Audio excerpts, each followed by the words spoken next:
Perfect. Welcome back, everyone. We have an exciting guest for you guys today. Is it fair to say a comic book and gaming legend?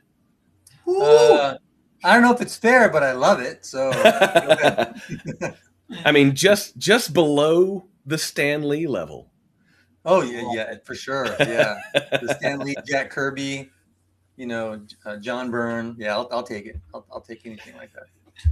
Well, Ben, thank you so much for taking the time to hang out with us for a little bit and answer some questions. For those of you who don't know, Ben is a legend in the comic book and video game industry. He has worked for companies you may or may not have heard of, such as DC, Marvel, Rockstar Games, and a few other projects. The first question everyone needs to know: when is GTA 6 coming out? That I have nothing about. So I know probably maybe some of my friends were working on it, but yeah, other than that, I know nothing else. I actually haven't ever even played the game. I played Grand Theft Auto 2. It was still 16-bit. It was top down, 16-bit. It was awesome. Oh yeah, we of course it was there, but I did all throughout that time. I only owned one game console. It was a PS2 when they were on PS4, and so it was like back. And I was playing like old school God of War and stuff like that on there, and everything. But yeah, and I didn't ever even play Red Dead Redemption or Red Dead Revolver except testing days, because we had to test the game every week, the whole company. This man did the art for the game, and he's never played it. Yeah, like right here. I'm just like I'm not a video game. Well, not that particular kind of game fan. My games, I love fighting games. I love fast action games. Like God of War and stuff, or Street Fighter, those kinds of things. Awesome. That's really fast. Man, Street Fighter 2. But yeah, to stay in a game for so long is difficult for me. So you're not going to be the open world sandbox. No, I loved working on them because open world games are fun to because so much artwork was in them. Yeah. They needed so much artwork, so that part was nice. I always liked the artwork, but playing no. But actually, I did I quote unquote played because every Friday the whole company had to test it. Right. And so we'd sit down for a few hours, half the day, and we'd all play the game that way. So I guess that kind of counts. It was I'll claim that. See, you played it. Yeah. So, as most people know, Ben did not start in video games. You've done work for characters such as Wolverine, Spider-Man. I mean, some big names. So, tell us a little bit about how you got started. I was wanting to be a comic book artist, and then but I was a delivery driver at the time. Okay, yeah. So I was doing different jobs as a delivery driver, and then I kept talking about how I wanted to be a comic book artist, but I didn't know how. And this one woman named Moselle, she just got sick of me talking about it all the time at work. And she just sat me down, and we went, back when they had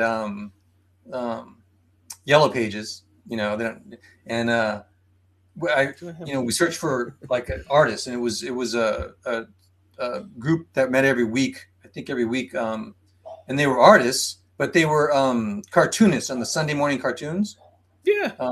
So anyways, I started going to that. They listed their meeting and their meeting time. So they just got together to talk shop and stuff like that.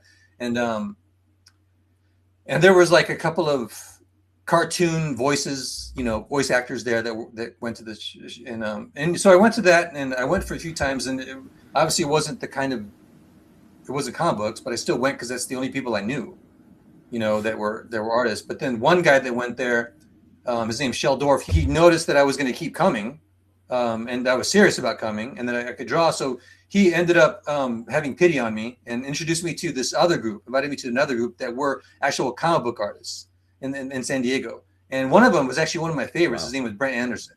And so he drew Kazar from Marvel, drew X-Men, all that kind of stuff, and just happened to be there. I was excited. And there was a couple of other people like Scott Benefield. He drew for like Malibu and Marvel and Dark Horse and DC, DC and stuff. Just like so straight to it. Yeah, so I was like, whoa, and I was just hadn't even started anything yet. I'd been drawing for a little bit of my life, but certainly wasn't professional level. So I went there. I'd met them, and Eric Shanower was there too. He was writer and artist for like a bunch of what do you call it? The Wizard of Oz books. That was like his favorite thing. Yeah. So, anyways, they were all there, and I was fascinated because they were professionals. And so, as the time was trying to go to the Kubert School, and I even had an interview with Joe Kubert on the phone one time. Made it that far. I got accepted into the school, but I couldn't afford to go, and so I was like bummed. And so it was great to meet these people. And when I found out that Brent Anderson, he was self-taught. He taught himself how to be a comic book artist. I'm like, hey, I can do that. So that's cheaper. Yeah, it's way cheaper. And I'm like, if I could just put in the time, that's all he said. Just put in the time, draw every single day, get this, and this book, and just practice every day. And so I'm like, all right. So I bought all the books he said, and I just started practicing every day. And then they would also like critique my stuff. I'd bring my work in, and they critique it. So that's how and it was just what he said. I kept getting better and better, and I would, every once in a while I'd send samples in, and get rejected a lot, of course. But then I was at the comic book convention, the San Diego Comic Con, and I met other artists there. And one of them, a little Comic Con there. Yeah, just a bit, just a small one, and just happened to live in the same city. And so I met other artists there, and one of them was this guy named David Williams, and we're still good friends now. We became like best friends. He just started working for DC Comics at the time, and then he wanted to help me too. So I would just send Brent and David and stuff my work, and they'd critique it for me. And so then they just hooked me up with connections. And after a while, I just finally my samples, after sending him so many times and getting so many rejections, I got accepted. Actually, my first I started work. My first job was for Marvel, but it's uncredited because I met this other artist named Joe Phillips who had a job doing Sleepwalker for Marvel, a backup story, and he couldn't do it, so he gave it to me. So I'm like, awesome, I'll do it. So I did it, but I guess Marvel still thought that it was his studio, so it's actually credited under him. Yeah. So, but I actually did it, so I knew it. So that was cool. So I understand the uncredited portion. I've done some background acting. Yeah, you're uncredited for sure. Yeah, I was just yeah, now I don't mind. At the time, I really minded because I'm like, my first professional stuff. Right. Like, I did this. Yeah, but I couldn't tell him. I tried to tell somebody. That's a big check on the resume, Oh, totally. And I can't even ever use that. I got to try to find it sometime. But so yeah, this is mine. I did this. I really did it. So awesome. Ben, what was your favorite character working on? Obviously you've worked for many different companies, and between DC and Marvel, credited and uncredited. But what was your favorite character to work on? That's a tough one. I don't know if I have a favorite one. I have some that weren't my favorites, but there was a few like I loved doing Wolverine. And I loved doing Spider-Man because he was grew up with all of them. All the X-Men I got to draw. I loved all of them, so I was working on those books. So it's tough. Maybe I would have to say it would be totally between like Wolverine and Spider-Man. And the only actual like character was in the like actual universe, like a Marvel, because I worked on all the Marvel Adventures books and the X-Men Adventures books, and they were books that were patterned behind the cartoons, and so they were like outside the regular Marvel universe, which was fine. I still got to draw the characters, but one of the only ones that I did in the universe was like the Wolverine annual that I did, the backup story with Wolverine and Deadpool and Maverick. And so, So yeah, maybe because of that, Wolverine have to edge everybody else out. Yeah. So not characters that you've drawn, but who's your favorite comic book character? Oh, Captain America. Or group. Captain America. You knew that immediately. Captain America, like just hands down, like Captain America. Yeah. And because he's like I love heroes that are heroes. They're not anti-heroes and stuff. Yeah. And he's just a hero. Not trendy anymore. So you're not a fan of Homelander? No. He's not even an anti-hero. No.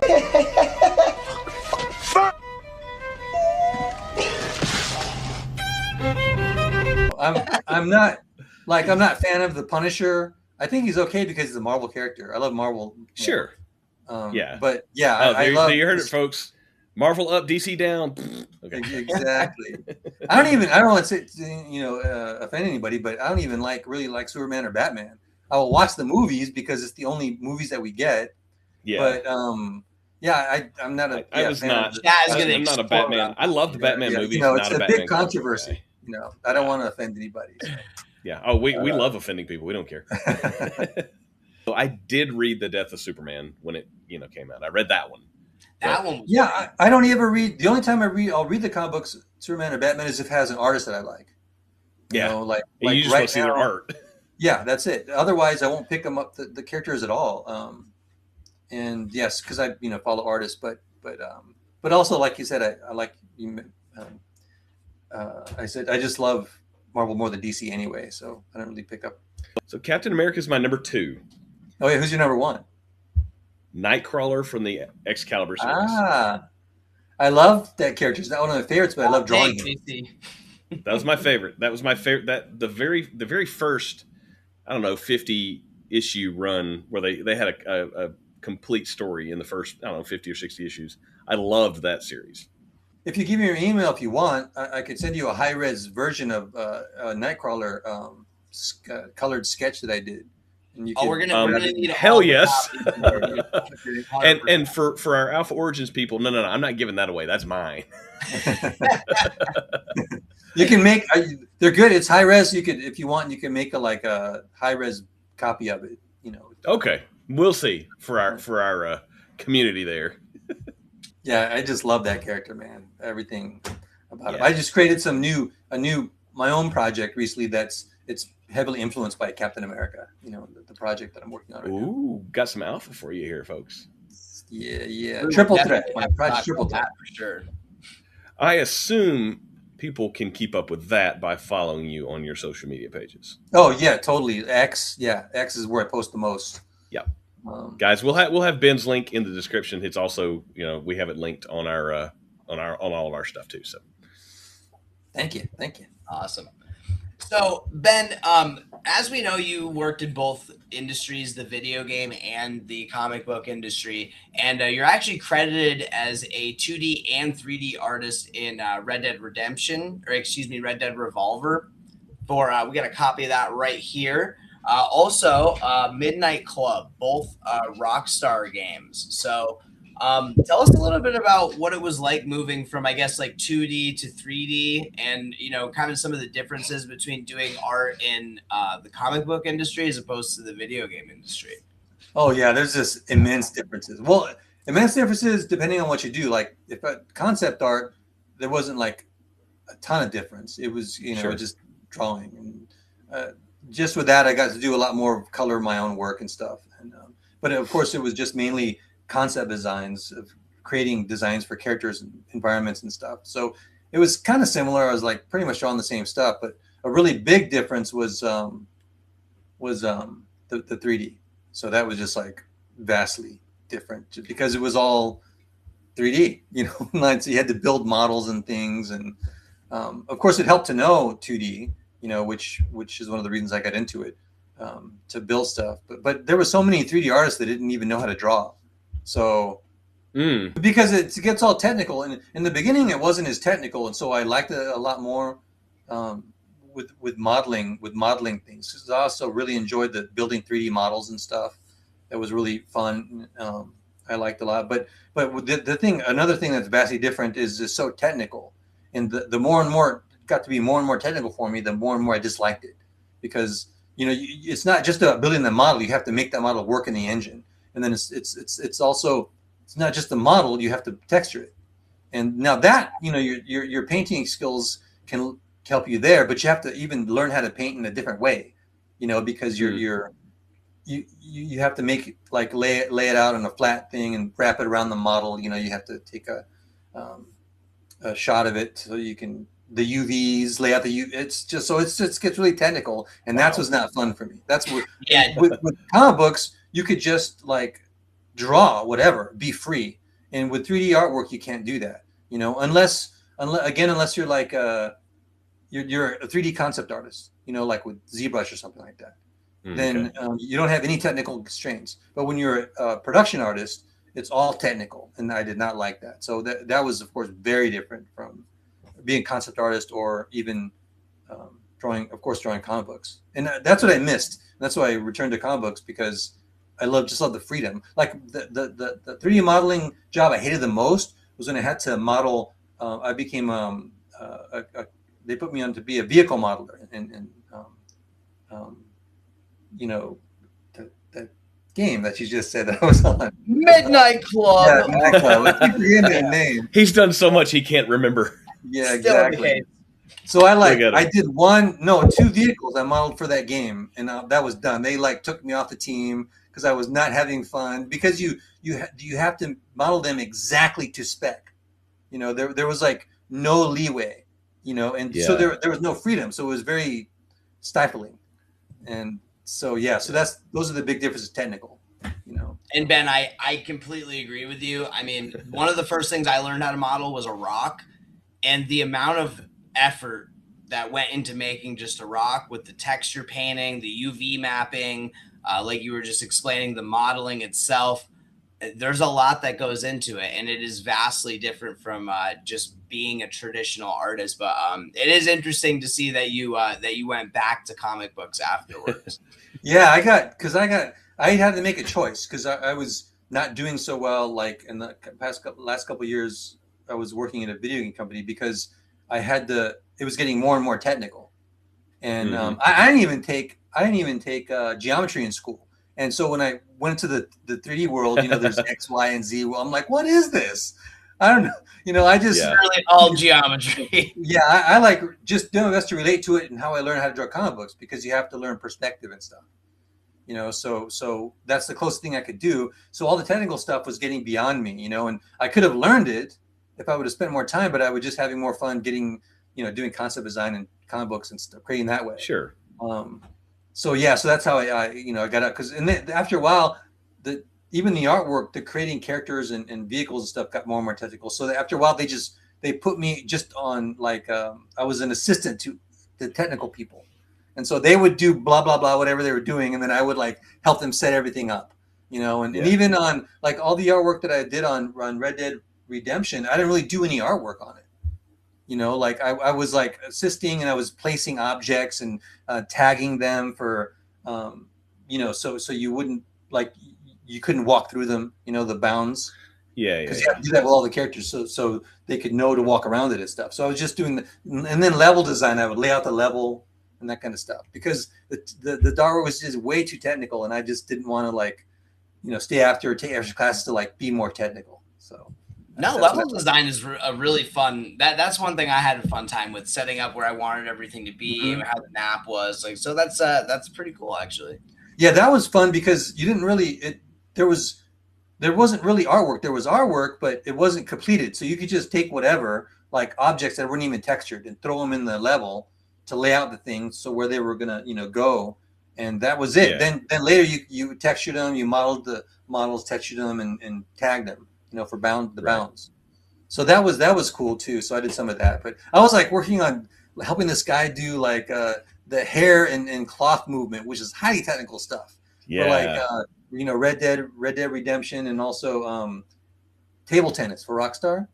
And that was no artwork, but because I'm like, it was getting more technical, so I'm like, sure, I'll help him as long as you pay me the same. I'll help this guy do.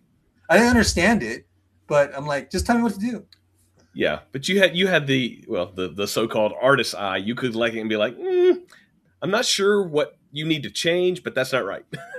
yeah, I could do that and lay stuff out, and then I was close friends with Darren Bader. He was the studio art director, and so I'd talk with him about it and tell him stuff if I needed to, because he was in charge of the final, you know, look of everything. So he'd come to everybody's table and just sit there and critique. Okay, that's wrong, change this. So yeah, I got to, hey, what about this? This isn't working. So it sounds like you have a lot of like amazing memories in the industry. And there was like all the way from like when I first started with Ion Storm, which that was a whole story in and of itself. and then Capcom and Rockstar and. Feel free, go ahead. Let's hear it. Like when I worked at Ion Storm, it was the first company I'd been to, so that was an amazing. That was left every other company after that like pale in comparison as far as atmosphere, because they just had stupid money. Like they were throwing money at these creators, to build these games, and so they when I first got there, they were their offices weren't completed yet. They were working on the offices, so we were on this big empty floor, and it was huge. Just took up a whole floor in this building.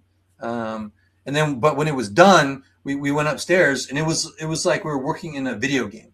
Like it was so tricked out, man. Like you walked in, and then you got past, when you went into the offices after the lobby, everybody had their own cubicle, and it was like like out of a cubicle, like out of a science fiction movie or video game, and just the way it was designed, so modern and stuff. And every cubicle had a sliding door, and I don't even know why it had these cubicles, because they weren't that high, maybe just for show.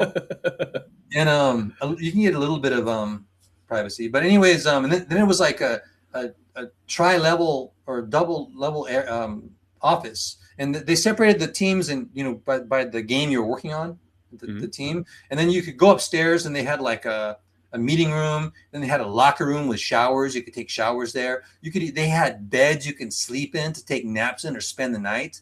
So they had a whole area for that too. They had free food and drinks.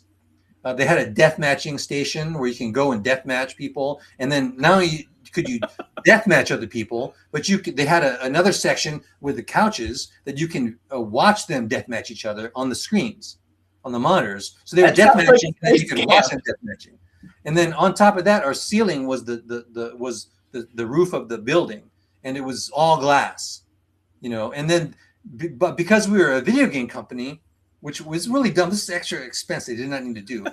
Everybody liked to work in with everything darker, and so to try to fix it, most people would either work at night, or they installed these like insane mechanical shutters or whatever that would close up. Just had to keep out the light, and you couldn't do the whole light, but they still did. So they closed everything, and that would kind of help a little bit. And then on the other side, you could walk up, and there was a movie screen, a cinema room, and like a huge like cinema screen, like legit, like if you went almost the same size if you went to the movies, Wow. And then with these super comfortable, like I'm serious, like comfortable, like reclining chairs that you could sit in, so you could like sleep in there with like an awesome like remote control, and you can not only watch movies, but you can watch.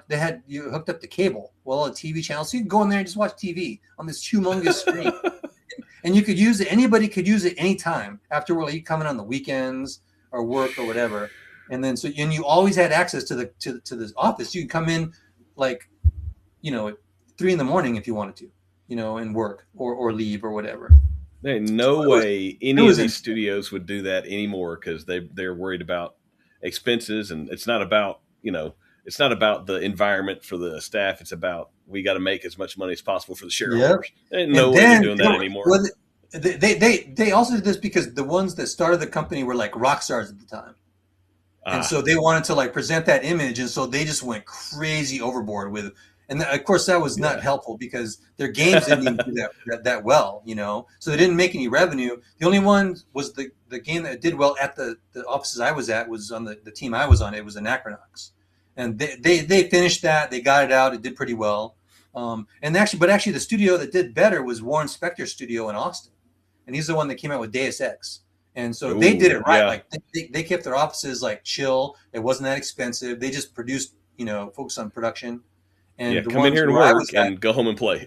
Yeah, and also there was all kinds of like drama going on with all the owners and like women and stuff going on in the company, and I didn't know any of that stuff because I wouldn't stick around afterwards. I wasn't really friends with.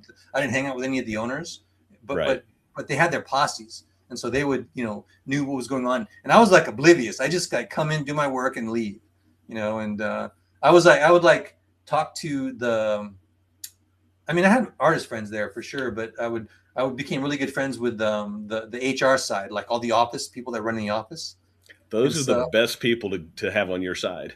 oh, totally. And because of that, they because I knew them when I got laid off, I just went and talked to them, and they like hooked me up with all the money that I needed. Like they kept paying me extra money. They paid for like this, moving thing and that moving thing, and because I knew them, and so Yep. yeah, Guys, that this is helped. a life tip. The Exactly, people that control HR and the pocketbook, make them your friends. exactly, yeah. It's because Great. especially with the company I was at, because the company, it's not that they were bad, but they were very the at the time they were kind of how do you call it, like fickle, the owner, so who you would hang around, like the leaders of that studio. So that was just very strange, and I didn't know them anyway, but definitely was helpful to know the HR people, the company people in the office.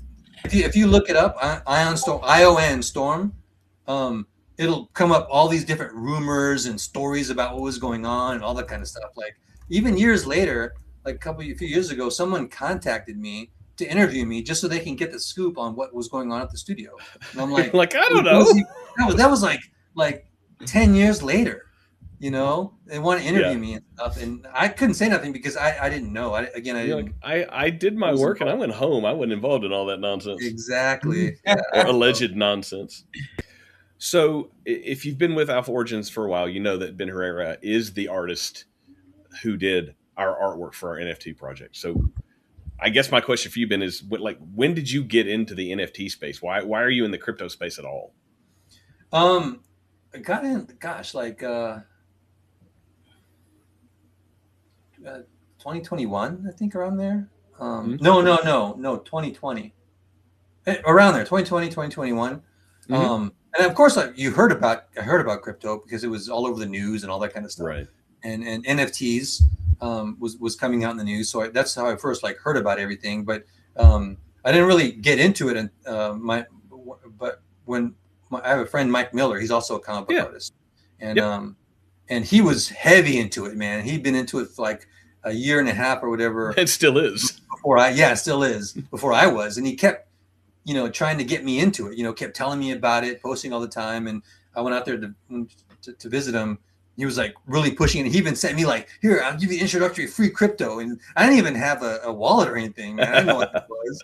And it was because of him, I got more into crypto and NFTs. So he, the time he was building his, Funky Monkey frat house and all that stuff. So in fact, I think that's where I met you. Was Funky Monkey frat house. And so that's how I came in it, doing artwork, for like commission NFTs, custom NFTs for that. And then it went, to, gosh, now I'm blanking again. Cyber Hornets. Yeah. And I worked on a couple of comic books for them. And then, but that's where I have one of those. Oh yeah. I have a couple of those, thankfully. And then, that's where I met you guys, through Cyber Hornets. Yeah, that was. I definitely was in with Funky Monkey frat house as well, and saw your artwork there. Yeah. Yep. That was being with Buzz. Yeah. And then obviously we were working with Buzz at the time as well. That whole saga ended up not working out for anybody, but we still got to meet a bunch of people, and I think that was even though a lot of stuff in the NFT world and in the early crypto gaming world went sideways or down, we were still all able to build like great relationships. Yep. And that was really appreciated because you guys, and Buzz and a bunch more people, and also through that to get more understanding and exposure to the space. Because a lot of stuff was popping off back then. That's still right. We had this like massive NFT artwork push, and is that like for you as an artist? Was that pretty much like a similar type of thing to like, hey, I just got commissioned to do this job. I'm gonna create the art for it, and like was that kind of the same regardless of NFT artwork or comic book artwork, or is it Is it different? Yeah, it was the same. For sure, because commissioned to do the artwork, but it was also how is this like I don't want to use the term easier, like it was more relaxing. Yeah, maybe more relaxing to do, because when I'm doing so it made it, you know, pretty fun. When I'm doing the NFTs, I just have to, you know, consider one image all the time, and everybody, you know, for one NFT for this person on the blockchain, you know, and so I got to think that way, as opposed to, you know, when I do now I can do that with covers for comic books, but not the interiors, because in interiors you have to do storytelling, you know, right? And so you're thinking about all of that stuff. How does everything flow together? And of course with the NFT, it was an illustration, and so it was just very fun and simple in the sense of that you just focus on that, and cool. You know, got to use composition, color, all that kind of stuff, and be total control of everything. And when I did comic books, I didn't ever color it and stuff. You know, I hand off the pencil and inks and color it. And so with NFT, I get total control. Yeah. I've kind of heard the same thing from artists, that they prefer working on NFTs just because it's, like you said, it's a lot easier, it's more streamlined, and but I don't know if our NFT was necessarily easy, because there was it was. We apologize. So hard on the traits, guys. I'm like, when I mentioned it before, I was thinking of the custom NFTs, not the right. Yeah, the Funky Monkey Frat House Customs was a one. You draw one piece, or maybe you draw a few and they pick their favorite. But generative is a whole other we apologize story. for ours. It was not. Guys, oh gosh, Reptar, how many files did we have him create and had to sort through? I think at first it was like 30,000, and then we were like, all right, we need to cut it down to like 10, and then we did that, and I think we cut it down even further. But I just want to highlight, guys, you know, we met Ben through NFT communities, you know, and we chose Ben as our artist because we live in an age now where AI is kind of taking over everything. And we wanted real art for our project, you know, and we wanted to put real value behind these as collectibles. And we met Ben through working with some of our other NFT projects that we work with, as we just said, Funky Monkey Frat House, Cyber Hornets. And it allowed us to make and build relationships with people in the industry. And I think that's one of the biggest values that NFTs bring. When you look at something like, you know, the Bored Ape Yacht Club, or, you know, Yuga Labs, or, you know, some of the other bigger projects like Neo Tokyo, it's more about the access to other people that it's giving you. It allows you to be in a chat room with people who are also at that level where they're able to afford one of these collectibles, and B, where they're interested in the underlying technology behind it. There are so many connections that we have made through the NFT industry, and that's exactly how we met Ben. When you look at the art that Ben has created for us, you need to understand the hundreds of hours that he spent doing this. Like each NFT has a face. It has a race. Each race had to be designed. They had to be colored. Each mouth was an individual trait. Each piece of shoulder armor was an individual trait. Each weapon and each model of each weapon was an individual trait. Every single trait was hand-drawn by Ben. It wasn't generated by AI. Ben used his hands and drew them. Yeah. And I know the $1 million question. What do they do? Well, first of all, some of them are not only drawn by Ben by hand, but they're also signed by Ben. And we are going to be very shortly, me and Ben have talked about this a lot in the past, we are going to get some merchandise and stuff for those of you who do get one that is signed. We will get you your very own copy of one of these comics or games that he worked on. We'll get it signed and out to you guys. Not JC's poster board that he's going to be protecting with his life and tannerite. We are also... we also built in a lot of in-project utilities for them as well, guys. There is a story kind of behind them that we're going to be building out as well. Hopefully that's something we can work with Ben in the future with, creating some kind of comic book or something. But we do have some lore in mind. But Yeah, we got a story to tell for sure. But realistically, guys, these NFTs are giving you access to our community, giving you access to random crypto airdrops, different events, obviously, you know, physical redeemables like merch and stuff, and a lot of other stuff that we won't get into right now because today's about Ben. But and that kind of stuff, what you're saying, is what I love about NFTs too. Because I mean, first of all, yeah, it was a lot to do all the different traits, but once you know you get used to how you lay them out, do the traits. It's awesome to see them in the different NFTs and how they're generated. It's like really satisfying. And then another thing about it is too, this like comic books is the collectability. Like you're saying in the community, everybody's so excited when they get NFTs they like and the different ones, and the ones they get is only specifically theirs. There's no other NFT that's like that, and so it brings a big collectible part, to it as a fanboy. And then on top of that, like you were just saying, with all the utility. I mean, all that stuff is in one, NFT, and you guys came up with some like amazing utility ideas for the, to connect to them. So all that stuff is there with the NFTs. So those are all the things that I really appreciate about doing this, and what made it even more fun to produce them. Because every time they go out, even when I got my own, when you sent me mine, it was like, wow. I mean, I drew that, but it was just fun to see the traits come together in the one that I have. And we can't thank you enough for the work that you did. I mean, I know even just you draw them, but then you've got to worry about layering and clipping and again, a thousand thanks for all of your hard work on that, because they look incredible. Our community, the few that have been released, our community loves them. I'm so happy that they do, and I'm thank you for having me wanting to be on, because you guys are awesome to work with. You made it for the size of the scope that you guys wanted to do. You made it a lot easier and a more enjoyable process. Awesome, that is good to hear. For that, so it was, and also knowing what you guys did with it, that's really satisfying for the mint and stuff. Knowing that this kind of product is coming out with my artwork and stuff because of what you guys thought about to attach. Yep, to and it's really means a lot, man. Yeah, and I think the greatest utility for any crypto project. Sorry about that. I think the greatest utility for any crypto project, be it an NFT project or a community or whatever, is really the connections you make with people. It's not.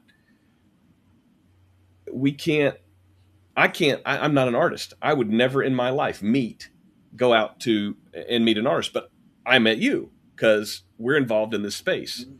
I would never meet, Reptar's done game design. That's not my sphere. And I don't like you both and people in our community bring such a variety of knowledge and experience that I don't have to know everything, because I can just ask Ben or I can just ask Reptar. Exactly. It's the team and the team and the connections in the team, the people that make a big difference. So I'm thankful to be doing this stuff all with you guys, and this mint and whatever else that you guys want to do beyond this. I'm happy to be part of. I'm happy to be. It's awesome. Love that, man. We really appreciate your time, and I'm sure you'll be happy to know that every week we have a little event. We host our crypto game night giveaway, where you guessed it, we play games and give away crypto prizes and stuff. That is going to be one of the only opportunities at this event to maybe mint your very own Alpha Origins NFT and learn a little bit more about the project, because not even Ben knows this. We're going to get his live reaction right now, but we are going to be starting the mint very shortly during our game nights, and start to get some of this information out and get this thing moving. Dude, sounds exciting to me, man, especially after all the hard work and toil and stuff like that, and culminating to all this stuff. So, absolutely. I'm definitely excited. Yeah. Can't wait. Well, Ben, we cannot say thank you enough for all your hard work, but also thank you for chatting with us today. Thanks for giving us your insight. Please, if you are interested in either digital artwork, comic book artwork, Ben Herrera on X will have his X page linked in the description. Get on there, follow him, ask questions. Like you can see, Ben is happy to chit chat. Anytime. Thank you. Thank you very much for that shout out, for sure. Hit me up anytime. There you go, folks. More than welcome. Follow Ben Herrera. watch his artwork, and no, you cannot have my Nightcrawler. Yeah, it's only his. It's only his. Sorry, everybody. All right, guys. Well, thank you for joining us, and Ben, it's always a pleasure. Have a good one, man. Hey, likewise, man. Thanks for having me on, guys. And I'll catch you later. Ciao.